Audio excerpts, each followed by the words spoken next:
Okay. Viktor Frankl, Holocaust survivor, said, everything can be taken from a man, but one thing, the last of his human freedoms, to choose one's own attitude in any given set of circumstances, to choose one's own way. We all gathered at Paperman and Sons to prepare for my father's funeral service. Me and my daughter Katie, Shirley, and her daughter Ariel, Danny, our brother. And the director was leading us with questions. And we start with the details. Where did he work? What were his hobbies? And that takes us to the next level of questions. What were his passions? What was his story? And we remembered the devotion he had to his older relatives. And the story came back to us of his mother with her infant son trying to escape the pogroms and the First World War in Ukraine. And she never learned to speak anything but Yiddish. But she found her way to her husband in Canada. Her struggles were passed to my father, and his like an albatross to us, like an albatross that I ran from on a regular basis, but it kept finding me no matter how hard I tried to hide. The study of joy and its place in a difficult world has been, for me, a journey. I remember as a child learning to look around for social cues sometimes to tell me when it was okay to feel joy in times of grief. When my mother's father died, I was 9, and I remember my teacher asking how I was, and I said I was fine. But the way she looked at me, I felt like the correct answer should have been, no, I'm sad because my grandmother died. But she was in so much pain, she was so miserable. It was okay, yes, it was okay.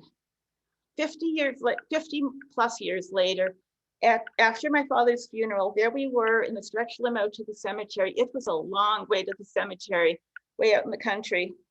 It's a long drive.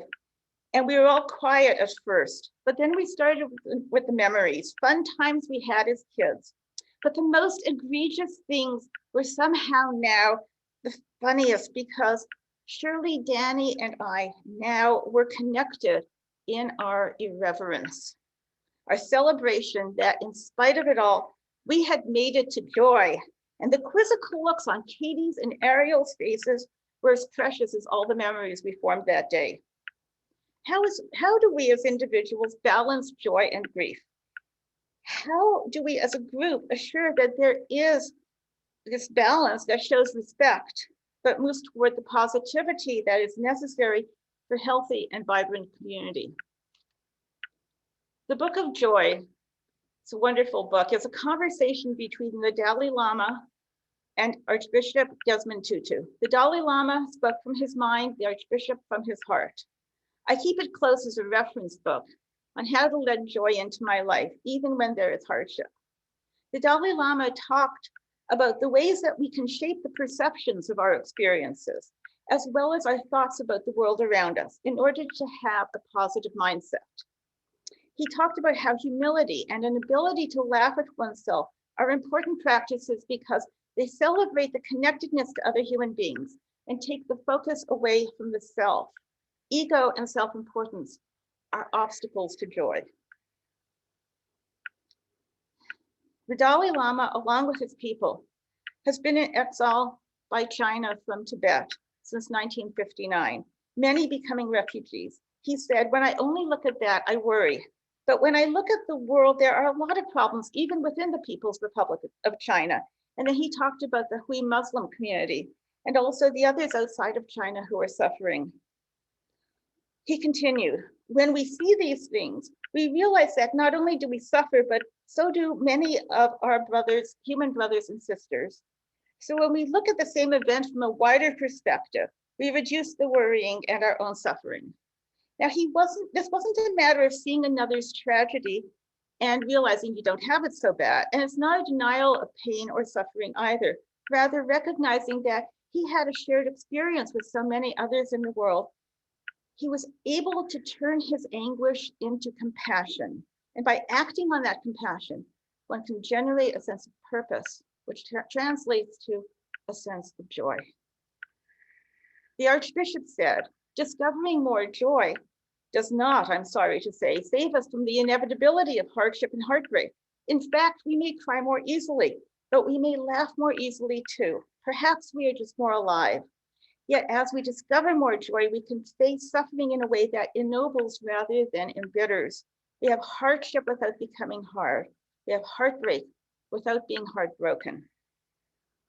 William Barber II, minister and co-chair of the Poor People's Campaign, has talked about the joy that is the power to keep working to build a beloved community, even in the face of those who would tear it down. That joy, he says, is not just a feeling, it is the power. And he goes on to say, the whole goal of the empire, he says, is to brainwash us to believe that we can't change anything. And so prophetic imagination, even before prophetic implementation, is prophetic joy. Just to imagine difference in difficult times is, in fact, a kind of joy. This is the joy that exists in optimism and believing that things will get better and refusing to give up. This is joy as an act of resistance. Austin Channing Brown wrote, the poet Toy Derricott revolutionized Black feminism with one line in a poem that she wrote called Joy is an Act of Resistance. And if you want that poem, let me know and I'll send it to you. With that one line, she gave Black women an opportunity to rethink the work of racial justice. Finally, we were given permission not to just be mules for the work of racial justice, carrying a kicking and screaming country into a better future. We were given permission to also see our joy as giving the middle finger to white supremacy. I remember watching on television one of the protests last summer, I think it was in Atlanta. The people were dancing in the street, and my gut reaction was, that doesn't look like a protest. They don't look angry and they're not shouting slogans. Channing Brown continues, our joy is suspicious. And what right do we have to joy when we have so much work to do? Ms. Derricott, with the wonder that only poetry can unearth, gives an answer. We aren't just pursuing racial justice when we're organizing or voting or protesting or speech making or volunteering or working. We are also pursuing justice when we indulge in joy. Luther E. Smith, the student of Howard Thurman, talked about his ancestors who were slaves in this country. He raises the concept of a refusal to let circumstances crush your spirit. He talks about how Thurman emphasized the same idea, not allowing you to be defined by your environment. Smith says, I could understand the ancestors having these spirituals of glory, hallelujah, in the midst of slavery, and who could in some way not just persevere, but allow themselves to grow, allow themselves to be vital, even when they were in a suffocating environment. He talks about feeling a sense of indebtedness to that heritage, to move into his future with the same kind of determination, as well as not allowing disappointing outcomes to be matters of frustration or closure. Closure. Don't let it stop you. But going through the pain as well as the joy of the activist journey is essential for experiencing beloved community, because beloved community is a transformational experience that invokes the whole self, the journey, as well as the making of a difference. Now, how many of you knew that I would bring up Valerie Kaur? Valerie Kaur, a Sikh lawyer and activist, defines the concept of joy called Chardikala. She says, Chardikala is the ever-rising spirit, even in darkness. Now, the thing about Chardikala, the thing about joy is that you can't force it, she says. You can't make it happen. You can only prepare the conditions to let it come in, to invite it in. And she talks about making it a practice to make a space for joy, so that no matter what our external situation, the possibility of letting joy in is always there. On November 8th, 2016, Kaur was sitting with her husband with their 2-year-old son playing on the floor when the election results started coming in. They live in California, so by 9 p.m., it was pretty obvious what was happening. And they were in shock, in despair. But suddenly the little boy looks up and says, "Dance time, Mommy." And Valerie looks at her husband and said, "I can't." But her husband pointed out that the rule was that at 9 p.m. every evening, they made space for joy. They turned on the music and danced. And so they did.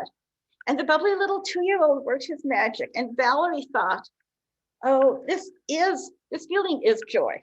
And I realized, she said, I realized then that it was going to be okay because I could find the energy inside of myself, even on nights that felt so dark, that felt so dangerous. When the despair was so thick, I could still find the energy in myself to fight for everything that was good and beautiful and worth fighting for in the world. But she goes on, when we create moments to be present to our surroundings, to take a breath into our bodies, to sense the present moment, the color, the light, and the feeling of being here alive together, then joy comes more easily. It's a felt sense in our bodies. In the face of horrors visited upon the world daily, she says, and the struggle to protect our loved ones, I believe that choosing to let in joy is a revolutionary act. Joy is the gift of love, for we will be, and this part I think is the most important, really, really important, for we will be someone else's ancestors one day. And if we get this right, they will inherit not our trauma, but our bravery born of joy. We're going to end early. Where is the revolutionary joy in our fellowship? Is it in the game nights, the parties, the 7+ suppers, the poetry readings? Yes, it is in all that. But it's also in learning the hard lessons, like the joy in, this is my favorite, in quietly celebrating that you managed to use the correct pronoun consistently in a conversation that could have been difficult. It's the joy of packing a basket like they did last week, this couple of days ago, of homegrown veggies that will go to a family struggling to get high quality food. It's the joy of pointing your protest signs at cars and having fun in spite of the thumbs down and the occasional obscenity. It's the joy of singing together, finally after a pandemic keeps our voices apart. And we will do this sometime in August. Sometime this month, we will do this at John's Outdoor Learning Center with some of the songs from William Barber II's Poor People's Campaign. It's the joy I've seen the past few years of working together toward beloved community. And I remember July 2019, we had the gathering for the Mug Project. I'd advertised it, I'd written about it, I did everything I possibly could, but the day of the event was like most other Saturdays in July, crammed with folk festivals, art fairs, and attendance was so low, and so was I. And Paul looks at the situation. And you know what he did? He put on the music. It was John Denver or James Taylor, something like that, and suddenly the mood completely shifted. And you could feel the buzz in the room, and people kind of singing along and working happily painting their mugs. And we not only raised $400 to support the Green Sanctuary Films series, but we also taught, well, a few people about the Green Sanctuary program. And the flyers and the articles were still out. You don't have to win to be noticed. This is the sort of thing it takes to stay in the journey. And I think we're doing okay. Thank you.